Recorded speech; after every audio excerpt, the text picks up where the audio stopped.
I just wanted to be around photography. Well, you did a good job with it. Yeah. But then at the same time, I was shooting. I was trying to make, I was trying to like build my own freelance business Yeah. and taking up jobs and setting up my portfolio to everyone and, you know, and And I assume you were trying to work towards the editorial, fashion, commercial side of the industry then, because that's where all these places that you're leading into.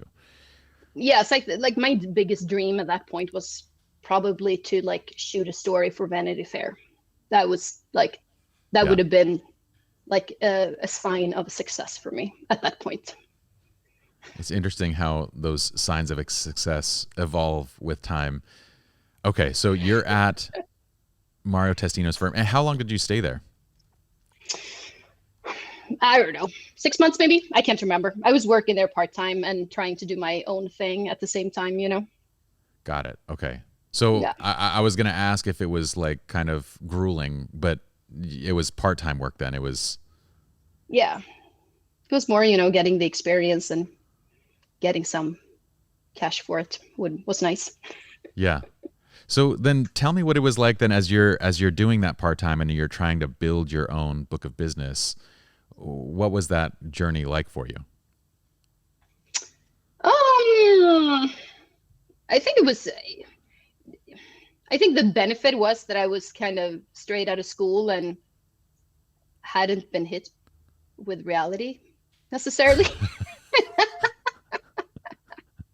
I like When this. you're I want you to explain what that means. What does that mean? no, but it's like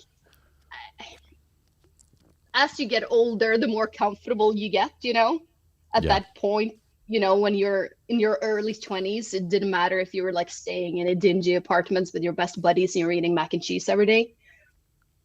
As long as you had some food and you wasn't going to pass out and then you could do your thing.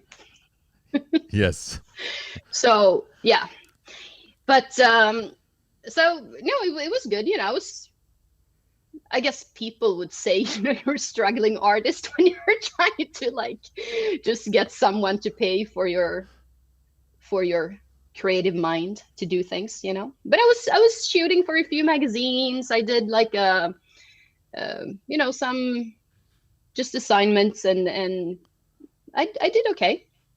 I don't know how it is today, but then back in the days, when you got your degree and you spent your 4 years to get your degree, you could like extend your visa for another year to work. Okay. So you got like a work authorization permit for that year. Hmm. So I stayed for that year, and then I decided to move back home to Sweden. Hmm. And I think I probably thought that it was going to be easier because I came from doing my own kind of business, but it was very different living in like the hub for photography and moving Yeah. to Stockholm where it's like this small in comparison. Yeah. Yeah. But so I started my own business here as well, and I did shoots here for different companies and magazines and newspapers and whatnot, but I just didn't enjoy it that much anymore. I think like This I is got the after New you York went. City blues. I see. So after you went back home and you were working and building the business, you were saying that you didn't enjoy that part. No, I didn't enjoy photography that much anymore. Like it felt like I don't know. What do you think was missing as you look back? Uh, I don't know. It was just different. It was a different vibe. Everything was different. So you're back in Stockholm and you have this shift and you are not enjoying this as much as you used to do. What then? So what then? So I decided to start. I When I'd been home over the we like during the holidays or the summer breaks or whatever, I had worked part time at like a Kodak imaging center. Okay. So I was like, oh, you know what? I'm just gonna like I need money. I need to like work here. So I started working there again when I got back home, just part time over the weekends, just to get some extra cash or whatever. And when I was there, Kodak was at that time Kodak was big, not Mm-hmm. like they are today. Mm-hmm. It was like not necessarily their heydays, but They were um, doing well though. they were doing well. So they had this business unit called Kodak Professional. And I saw when I was in the store working that they were looking for someone for a year, like a work that was only limited to a year. And Mm-hmm. it was about getting to know the professional photographers in Sweden and see how Kodak could help them. So Interesting. I was like, aha, this is this is my job. Yeah. So I was like, I wanted to be involved, but I did not want to be a photographer. I want to be involved in the business, but not be like the struggling artist kind of a thing.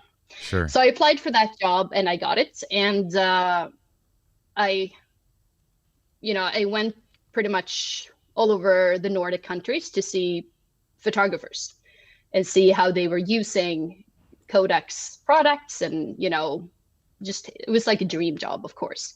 It was like hanging out with professional photographers, being part of getting to know them, become friends with them, and like it was fun.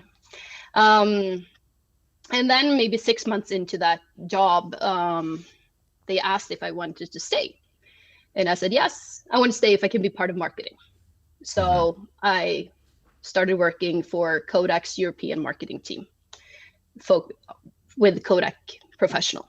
What transition made you feel like you wanted to be part of the industry, but you didn't necessarily need that to be from point of capture? Mm-hmm.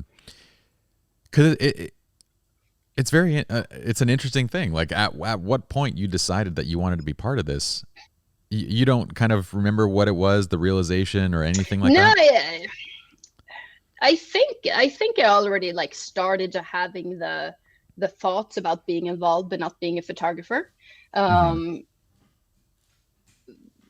already before I moved back home. Was there anything that clued you in on that you can It's probably recall? all I can think of. Like I was probably not meant to. The idea of me shooting for Vanity Fair was like I don't think I could handle that kind of pressure, me as a person. Okay. Well, no, because that's a very important piece that I don't like overlooking, because like a lot of times we see that dream, the destination, and we slowly come to a realization that every step of getting to that place is not in line with necessarily who we are or what we want. Mm, And then we realize, yeah, okay, I need to retune this destination basically. right. No, but I think it's a very interesting. I had this conversation a couple of years ago with Susan Eli, Uh-huh. Yeah, yeah, yeah. and we were driving out to Joshua Tree, and I asked her, I'm like, "Who are you?" And she thought it was a very strange question, I believe, but it turned into a very interesting conversation because I feel like who I am now is not who I'm going to be in a while, For because sure. like we're evolving, and it's I don't know, I can't explain it, but it's like all of a sudden you're jumping to a different track and you're continue your path at a different Yes. level, Yeah. and it's just interesting, how you don't have to stick with the same dream.